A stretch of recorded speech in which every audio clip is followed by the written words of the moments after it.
Hello दोस्तों, कैसे हैं आप लोग। आई होप कि आप लोग अच्छे होंगे और अपना तैयारी भी बहुत अच्छे तरीके से करते होंगे। तो आज हम इस वीडियो में संस्कृत क्लास 10th के चैप्टर 2 पाटलिपुत्र वैभवम के 25 VBA ऑब्जेक्टिव क्वेश्चन को कवर करेंगे। जो भी स्टूडेंट बिहार बोर्ड मैट्रिक परीक्षा 2026 की तैयारी कर रहे हैं उन सभी स्टूडेंट के लिए यह वीडियो काफ़ी इंपॉर्टेंट होने वाला है। तो चलिए बिना किसी देरी के वीडियो में आगे बढ़ते हैं। तो देखिए यहाँ पे पहला नंबर क्वेश्चन क्या दिया हुआ है। पहला नंबर क्वेश्चन दिया हुआ है एशिया महादेश, क्या दिया हुआ है, एशिया महादेश का सबसे बड़ा सेतु कौन है। तो एशिया महादेश का सबसे बड़ा सेतु गांधी सेतु है। कौन है, गांधी सेतु है, जो कहाँ पे स्थित है, पटना में स्थित है। कहाँ स्थित है, पटना में स्थित है। तो इसका कौन सा ऑप्शन हो जाएगा, ऑप्शन नंबर सी इसका सही जवाब हो जाएगा। एशिया महादेश का सबसे बड़ा सेतु गांधी सेतु है, जो कहाँ पे स्थित है, पटना में स्थित है। कहाँ पे स्थित है, पटना में स्थित है। तो आप लोग ये भी याद रखिएगा, गांधी सेतु कहाँ स्थित है, तो पटना में स्थित है। तो इसका कौन सा ऑप्शन हो जाएगा, ऑप्शन नंबर सी इसका सही जवाब हो जाएगा। तो आगे देखिए आगे क्या दिया हुआ है।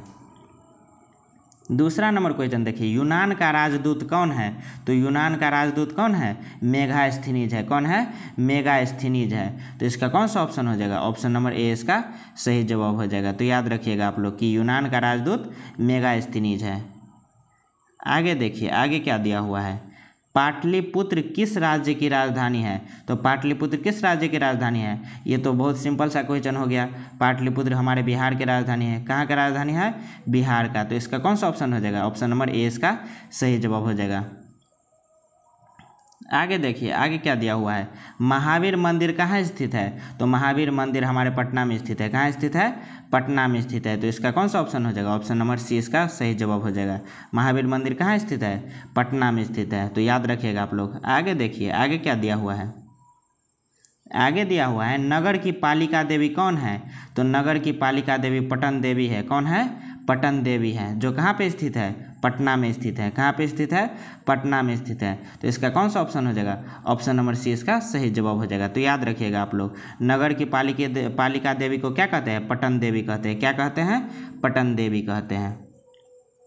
अगला क्वेश्चन देखिए, अगला क्वेश्चन क्या दिया हुआ है, कौमुदी महाउत्सव कहाँ मनाया जाता है। तो कौमुदी महाउत्सव पाटलिपुत्र में मनाया जाता है। कहाँ मनाया जाता है, पाटलिपुत्र में। तो इसका कौन सा ऑप्शन हो जाएगा, ऑप्शन नंबर सी इसका सही जवाब हो जाएगा। तो याद रखिएगा आप लोग, कौमुदी महाउत्सव पाटलिपुत्र में मनाया जाता है। आगे देखिए आगे क्या दिया हुआ है, किसके शासनकाल में पाटलिपुत्र की शोभा तथा रक्षा व्यवस्था अति उत्कृष्ट थी। तो किसके शासनकाल में, तो चंद्रगुप्त मौर्य के शासनकाल में। किसके शासनकाल में, चंद्रगुप्त मौर्य के शासनकाल में। तो ये आप लोग ये याद रख सकते हैं कि चंद्रगुप्त मौर्य के शासनकाल में पाटलिपुत्र की शोभा तथा रक्षा व्यवस्था अति उत्कृष्ट थी। तो इसका कौन सा ऑप्शन हो जाएगा, ऑप्शन नंबर बी इसका सही जवाब हो जाएगा। आगे देखिए, पाटलिपुत्र का नामांतरण क्या है। तो पाटलिपुत्र का नामांतरण क्या है, तो कुसुमपुर है। क्या है, कुसुमपुर है। तो इसका कौन सा ऑप्शन हो जाएगा, ऑप्शन नंबर डी इसका सही जवाब हो जाएगा। याद रखिएगा आप लोग कि पाटलिपुत्र का नामांतरण कुसुमपुर है। आगे देखिए आगे क्या दिया हुआ है, आगे दिया हुआ है कूटनीमता के रचनाकार कौन है।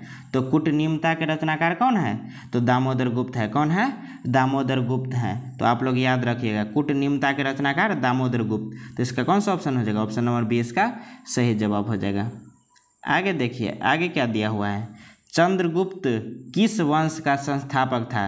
तो चंद्रगुप्त किस वंश का संस्थापक था, तो मौर्य वंश का। किस वंश का, मौर्य वंश का। तो इसका कौन सा ऑप्शन हो जाएगा, ऑप्शन नंबर ए इसका सही जवाब हो जाएगा। चंद्रगुप्त किस वंश का, तो मौर्य वंश का संस्थापक था। आगे देखिए आगे क्या दिया हुआ है, आगे दिया हुआ है सिखों के 10वें गुरु कौन थे। तो सिखों के 10वें गुरु गुरु गोविंद सिंह थे। कौन थे, गुरु गोविंद सिंह थे। आप लोग पढ़े होंगे चैप्टर में, तो आप लोग को पता होगा कि सिखों के 10वें गुरु कौन थे, गुरु गोविंद सिंह थे। तो इसका कौन सा ऑप्शन हो जाएगा, ऑप्शन नंबर ए इसका सही जवाब हो जाएगा। तो याद रखिएगा आप लोग। आगे देखिए आगे क्या दिया हुआ है, पाटलिपुत्र का बुद्ध काल में नाम क्या था। तो पाटलिपुत्र का बुद्ध काल में नाम क्या था, पाटलिग्राम था। क्या था, पाटलिग्राम नाम था। तो इसका कौन सा ऑप्शन हो जाएगा, ऑप्शन नंबर सी इसका सही जवाब हो जाएगा। तो याद रखिएगा आप लोग, 12 का कौन सा हो जाएगा, ऑप्शन नंबर सी हो जाएगा। आगे देखिए, आगे क्या दिया हुआ है, पटना के किस दिशा में गंगा नदी प्रवाहित होती है, यानी पटना के किस दिशा में गंगा नदी बहती है, तो किस दिशा में, तो उत्तर दिशा में। किस दिशा में, उत्तर दिशा में। तो आप लोग याद रखिएगा, पटना के उत्तर दिशा में कौन सी नदी बहती है, गंगा नदी। तो इसका ऑप्शन नंबर सी इसका सही जवाब हो जाएगा। आगे देखिए, आगे क्या दिया हुआ है, किस काल में पटना का नाम पाटलीग्राम था, तो किस काल में पटना का नाम पाटलीग्राम था, तो बुद्ध के काल में। किसके काल में, बुद्ध के काल में। तो इसका ऑप्शन नंबर कौन सा हो जाएगा, ऑप्शन नंबर ए इसका सही जवाब हो जाएगा कि बुद्ध के काल में पटना का नाम क्या था, पाटलीग्राम था। तो आप लोग याद रखिएगा। आगे देखिए, आगे क्या दिया हुआ है, आगे दिया हुआ है गोलघर कहाँ अवस्थित है, तो गोलघर कहाँ अवस्थित है, तो आप लोग को पता होगा कि गोलघर हमारे पटना में स्थित है। कहाँ पे स्थित है, पटना में स्थित है। तो इसका ऑप्शन नंबर ए इसका सही जवाब हो जाएगा। आगे देखिए, आगे क्या दिया हुआ है, आगे दिया हुआ है पाटलिपुत्र का इतिहास कितना वर्ष पुराना है। आप लोग चैप्टर में पढ़े होंगे तो पता होगा कि पाटलिपुत्र का इतिहास 2500 वर्ष पुराना है। कितने वर्ष पुराना है, 2500 वर्ष पुराना। तो इसका कौन सा ऑप्शन हो जाएगा, ऑप्शन नंबर ए इसका सही जवाब हो जाएगा। तो ये आप लोग याद रखिएगा। आगे देखिए, आगे क्या दिया हुआ है, आगे दिया हुआ है किस काल में पटना नाम प्रसिद्ध हुआ, तो किस काल में पटना नाम प्रसिद्ध हुआ, तो मध्य काल में प्रसिद्ध हुआ। किस काल में प्रसिद्ध हुआ, मध्य काल में प्रसिद्ध हुआ। तो इसका कौन सा ऑप्शन हो जाएगा, ऑप्शन नंबर बी इसका सही जवाब हो जाएगा। तो आप लोग याद रखिएगा आप लोग कि मध्य काल में पटना नाम प्रसिद्ध हुआ। आगे देखिए, आगे क्या दिया हुआ है, गांधी सेतु पुल कहाँ अवस्थित है, तो गांधी सेतु पुल पाटलिपुत्र में अवस्थित है। कहाँ अवस्थित है, पाटलिपुत्र या पटना में अवस्थित है। तो पाटलिपुत्र का ही दूसरा नाम क्या हो गया, पाटलिपुत्र। पटना का ही दूसरा नाम क्या हो गया, पाटलिपुत्र हो गया। तो आप लोग याद रखिएगा।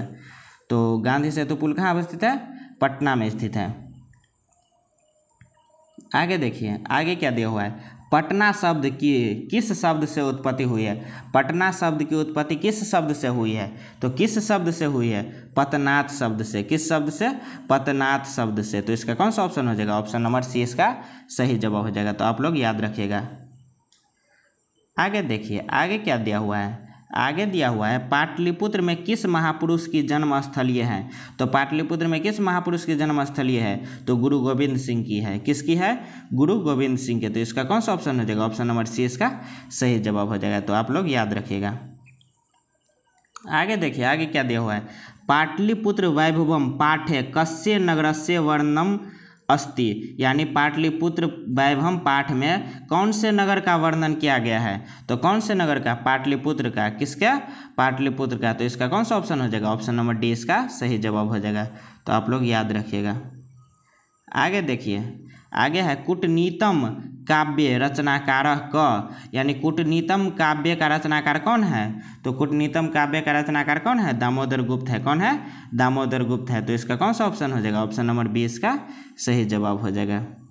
आगे देखिए, आगे क्या दिया हुआ है, कस्य महापुरुषस्य जन्मस्थानम पाटलिपुत्रे अस्ति, यानी कौन से महापुरुष का जन्म स्थान पाटलिपुत्र में है, तो कौन से महापुरुष का, तो गुरु गोविंद सिंह का। किसका, गुरु गोविंद सिंह का। तो इसका कौन सा ऑप्शन हो जाएगा, ऑप्शन नंबर डी इसका सही जवाब हो जाएगा। आप लोग याद रखिएगा कि पाटलिपुत्र में कौन से महापुरुष का जन्म स्थान है, तो गुरु गोविंद सिंह का।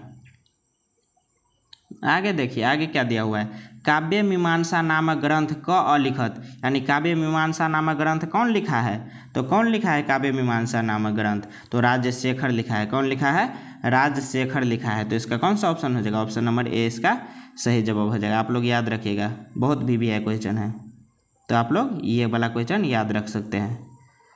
आगे देखिए, आगे क्या दिया हुआ है, आगे दिया हुआ है पाटलिपुत्र नगरे प्रसिद्ध अस्ति, यानी पाटलिपुत्र नगर किसके लिए प्रसिद्ध है, तो गोलघर के लिए। किसके लिए, गोलगृहम के लिए। तो इसका कौन सा ऑप्शन हो जाएगा, ऑप्शन नंबर ए इसका सही जवाब हो जाएगा।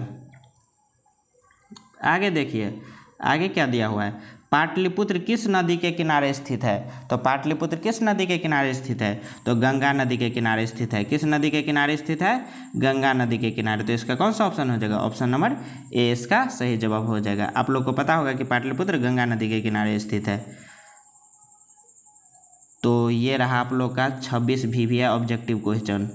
अगर वीडियो थोड़ा सा भी अच्छा लगा हो तो चैनल को सब्सक्राइब जरूर करें, साथ में बेल आइकन को दबाना ना भूलें, ताकि जो भी अप टू डेट हम पहले डालें आप तक सबसे पहले पहुँचे। और वीडियो को शेयर ज़रूर करें ताकि आपके दोस्त को भी इस चैप्टर का नॉलेज पूरा हो जाए। अगर इस चैप्टर का आप लोग PDF लेना चाहते हैं तो हमारे टेलीग्राम चैनल मैट्रिक हब पे ज्वाइन हो सकते हैं, वहाँ से इसका PDF आप लोग को आसानी से मिल जाएगा। तो मिलते हैं अगले वीडियो में, तब तक के लिए जय हिंद। बने रहिए ऐसे और मज़ेदार वीडियो के लिए।